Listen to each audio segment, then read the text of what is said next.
বন্ধুরা, তোমরা কেমন আছো? আশা করি তোমরা খুব ভালো আছো। আমিও খুব ভালো আছি। আজকে তোমাদের কাতলা মাছের কালিয়া করে দেখাবো, আর এটা ঝাল ঝাল করে করব। তোমরা দেখতে থাকো কাতলা মাছের কালিয়া করতে কী কী লাগছে। আমার কাতলা মাছ নিয়ে নিয়েছি, দেখো এই যে বন্ধুরা, আমি কাতলা মাছ নিয়ে নিয়েছি। তাতে মশলা থাকবে টমেটো, পেঁয়াজ, ধনে পাতা, রসুন, আদা। এটাই আমি আজকে পুরোটা বাটবো, ধনে পাতাও বেটে দেবো। আর কাশ্মীরি লঙ্কা গুঁড়ো আর ঝাল লঙ্কার গুঁড়ো, নুন, হলুদ, মিষ্টি যেটা লাগে সেটা তোমরা দেখতেই পাবে কীভাবে করছি। চলো বন্ধুরা, মশলাটা বেটে নিই। দেখো মশলাটা কী বাটছি। আমি সমস্ত মশলা একসাথে বাটবো। আদাটা দিয়ে দিলাম, রসুনগুলো দিয়ে দিলাম, টমেটো দিলাম, একটা পেঁয়াজ গোটা এই 4 টুকরো করেছিলাম, এটা আমি দিয়ে দিলাম। আর এই যে ধনে পাতাটা বাটা করবো, এটা আর পরে এমনি না, এটা বেটে দেবো। এই কাতলা মাছের কালিয়ার কিন্তু টেস্ট এই ধনে পাতাতেই বেড়ে যাবে। চলো বন্ধুরা, মশলাটা বাটা যাক। বন্ধুরা, আমি কড়াটা বসিয়ে নিলাম, আর এর মধ্যে সর্ষের তেল দিয়ে দেবো। পরিমাণ মতন সর্ষের তেল দিলাম। কাতলা মাছটা যতটা হবে পরিমাণ ততটাই কিন্তু তোমরা দেবে। আমার 5 পিস মাছ আছে, কিন্তু একটু সাইজে বড়, তার জন্য একটু তেলটা বেশি দিতে লাগবে। আর দেখো মশলা কি বেটে নিলাম বন্ধুরা, তোমরা তো দেখেই নিয়েছো, সমস্ত মশলাই বেটেছি। কী কী মশলা? আদা, রসুন, টমেটো, ধনে পাতা, পেঁয়াজ, সব কিছু একসাথে বেটে দিয়েছি। এটা কিন্তু বেটেই করব। আর এই কালিয়াটা কিন্তু ধনে পাতা বেটেছি, দেখবে এত টেস্ট লাগবে তোমরা খাবার বাইরে। বন্ধুরা, তোমরা দেখে নিয়েছো আমি মশলা কী কী বেটেছি। আদা, রসুন, পেঁয়াজ, টমেটো, ধনে পাতা। এই ধনে পাতাটা যখনই বাটা হয় না, কাতলা মাছের কালিয়াটার টেস্ট অনেক গুণ বেড়ে যায়। তোমরা বাড়িতে এইভাবে একবার করে খেও। যদি তোমাদের ভালো লাগে অবশ্যই কমেন্ট বক্সে আমাকে জানিও। বন্ধুরা দেখো, আমার তেলটা গরম হয়ে গেছে, আমি কিন্তু এবার মাছটা ভেজে নেব। আর এইটা একটু ঝাল ঝাল হবে। কাতলা মাছের কালিয়া ঝাল ঝাল খেতে হেভি লাগে।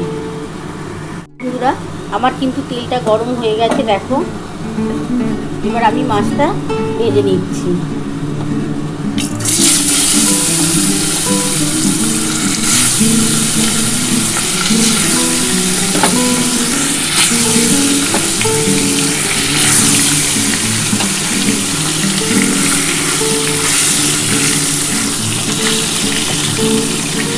মাছটা একটু লাল করে ভাজবো, আজকে কালিয়া হবে তো ওই জন্য ভেজে নিই বন্ধুরা, তারপর তোমাদের দেখা।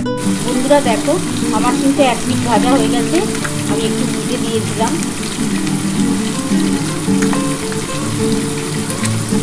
আর 1 পিস ভাজা হলে আমি তুলে নেব।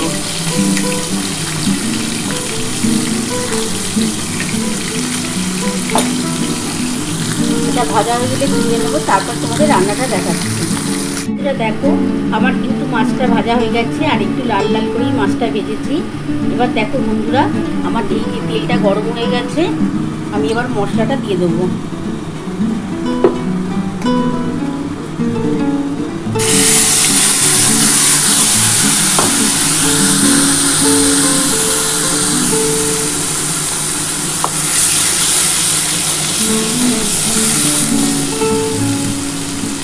আমি এই মশলার মধ্যে এবার আমি কাশ্মীরি লঙ্কা গুঁড়ো, একটু ঝাল লঙ্কা, একটু হলুদ, একটু নুন, একটু মিষ্টি আমি দেবো।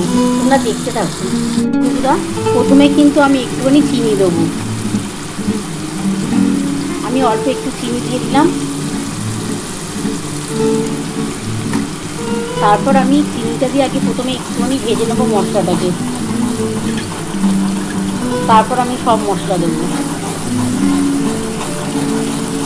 এই চিনিটা দেওয়ার উদ্দেশ্য হচ্ছে রঙটা খুব ভালো আসে, আর টেস্টও খুব ভালো হবে। এবার আমি সমস্ত মশলা দেবো। আমি এবার নুন দিয়ে দেবো। আমি 1.5 চামচের মতো নুন দেবো। 1.5 চামচ নুন দিলাম, তোমরা তোমাদের পরিমাণ মতো নুনটা দিও। আমার কিন্তু চামচটা একটু ছোটোই আছে, তাই জন্য 1.5 চামচ দিলাম। আর 1 চামচের মতো হলুদ দিলাম।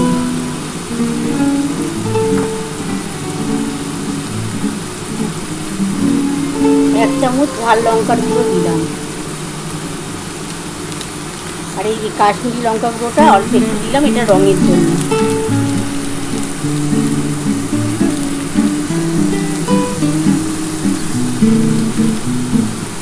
ভালো করে মশলাটা কষিয়ে নিতে হবে।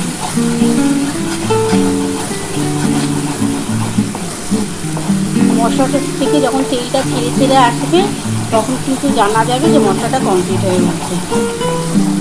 ততক্ষণ মশলাটা খুব ভালো করে কষাবো।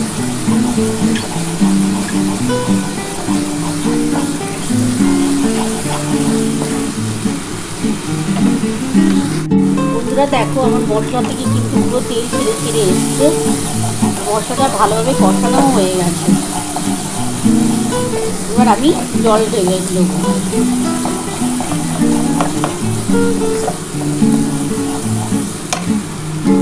দেখো বন্ধুরা, এই যে মশলার জলটা এটাই দেবো কিন্তু।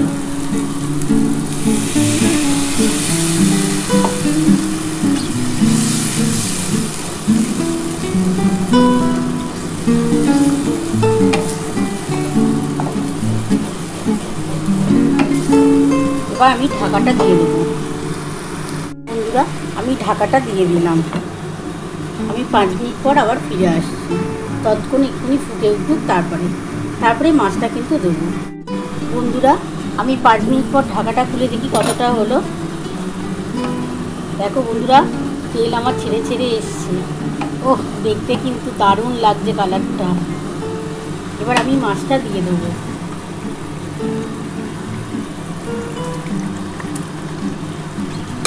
এরকম কাতলা মাছের কালিয়া যদি হয় ভাতে, তাহলে আর কিছুই লাগবে না।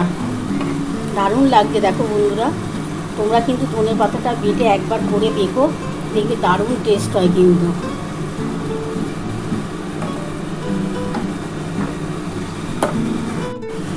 বন্ধুরা, আমি 2 মিনিটের মতো ঢাকাটা দিয়ে দিলাম। 2 মিনিট পর আবার ফিরে আসছি। বন্ধুরা, আমি 2 মিনিট পর ফিরে এলাম। কি কেমন হলো দেখো বন্ধুরা, কি সুন্দর হয়েছে কালারটা। এরকম মাছের কালিয়া দিয়ে ভাত খেতে কিন্তু কার কার ভালো লাগে কমেন্ট বক্সে অবশ্যই জানিও। এবার আমি বন্ধুরা দেখো, আমার কাতলা মাছের কালিয়া কিন্তু নামানো হয়ে গেছে।